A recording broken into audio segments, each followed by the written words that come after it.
शिक्षा जगत में सब शास्त्रों को दिया, 4 वेदों को दिया। इसमें भी अगर हम परमात्मा की अनुभूति, शाश्वत सुख, आनंद को अनुभूति ना करें तो ऐसा कौन सा जन्म है जो आपको आनंद मिलेगा, जो सुख मिलेगा। सर्वश्रेष्ठ सुख तो विद्या में ही है।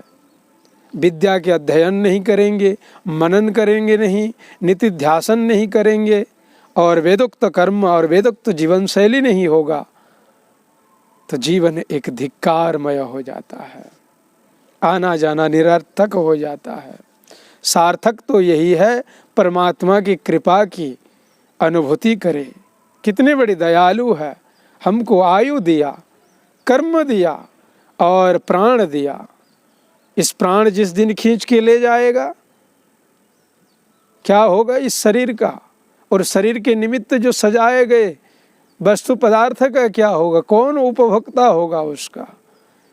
तो इसीलिए धर्म प्रेमी सज्जनों समझें परमात्मा की कृपा को, उनकी दयालु को, उनकी दया भाव को, उनकी न्याय व्यवस्था को, उनकी कर्म व्यवस्था को समझें। और जब तक समझ में नहीं आएगा शाश्वत सुख नहीं मिलेगा। इंद्रस्वत्वाभागा सोमेनाथ नच्मी विष्णु हव्यम रख्या, यही हमारा हव्य है और इसका रक्षा परमात्मा है। हे भगवान विष्णु, इसका रक्षा आप करेंगे। किसका? हमारी प्राण की रक्षा, हमारी सत्कर्मों की रक्षा और हमारी आयु की रक्षा।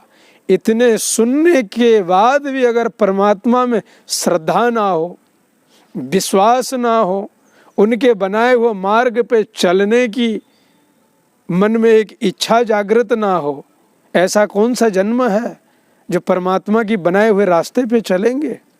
दुनिया का बनाया हुआ नेशनल हाईवे में से चलने के लिए तो सबका मन कहता है, परंतु परमात्मा की जो एक राजपथ बना दिया गया है, योग पथ ही राजपथ है जिसमें बड़े बड़े राजर्षि लोग जाया करते हैं। यही ही मार्ग है, नान्य पंथा विद्यते अयनाया। इस मार्ग में चलने के लिए मन में कंठाबोध होता है, शंकाएं होता है और चल भी नहीं पाते हैं, क्योंकि उन्हीं की प्राण विशुद्ध प्राण नहीं है। विकारों को प्राप्त होकर के वो मलिनता हो गया है। शुद्ध प्राण को पाने के लिए हमको प्राण साधना करना पड़ेगा। और कर्म, संसार में अनेक प्रकार की कर्म है, कुछ राजसिक जनित, कुछ तामसिक जनित, कुछ सात्विक जनित। और सात्विक जनित अगर कर्म नहीं करेंगे तो आपके मन में प्रसन्नता नहीं आएगी।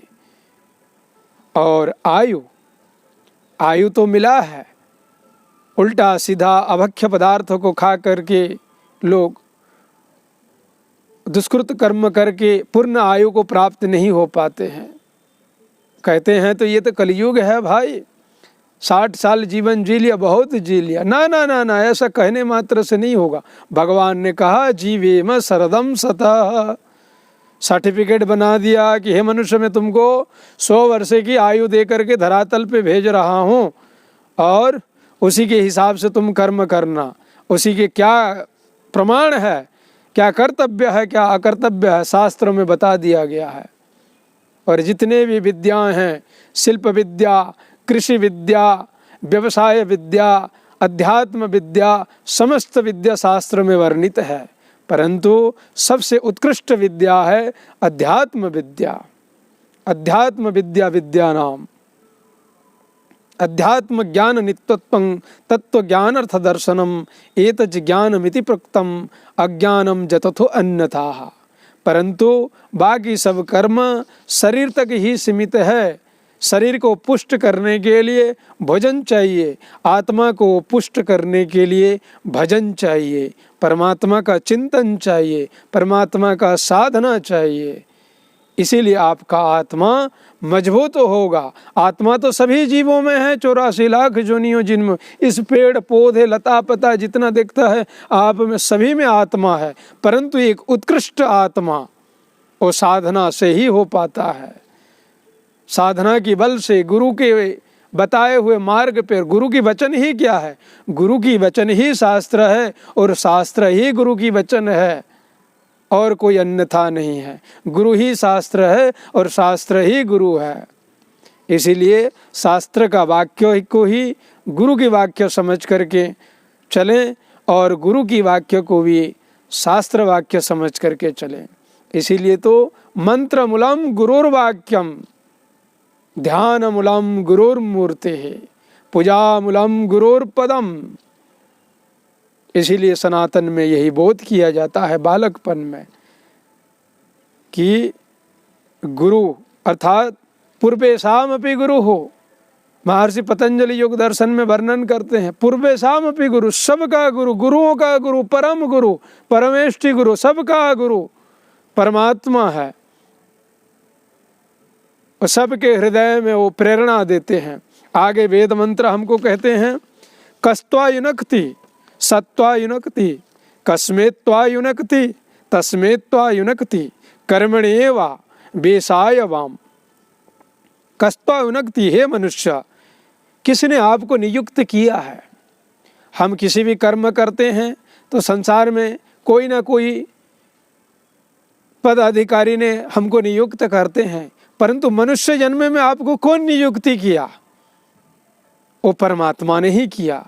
कस्त्वा युनक्ति, कौन है आपको नियुक्ति किया? सत्वा युनक्ति, किस लिए आपको नियुक्ति किया? किस लिए आपको नियुक्त किया? नियुक्त किया मनुष्य जन्म में, परंतु किस लिए नियुक्त किया? कस्मै त्वा युनक्ति, वह परमेश्वर आपको नियुक्त किया है और श्रेष्ठ कर्म में नियुक्त किया है। बाकी सब जीव तो छोटे छोटे कर्म में इंद्रियाधीन होकर के कर्म करते हैं और इंद्रियाधीन से होकर के मायाग्रस्त हो जाते हैं, कलमश को प्राप्त होते हैं, विकारों को प्राप्त होते हैं। तो हे मनुष्य, तुम श्रेष्ठ कर्म को करो और विकार से मुक्त हो जाओ।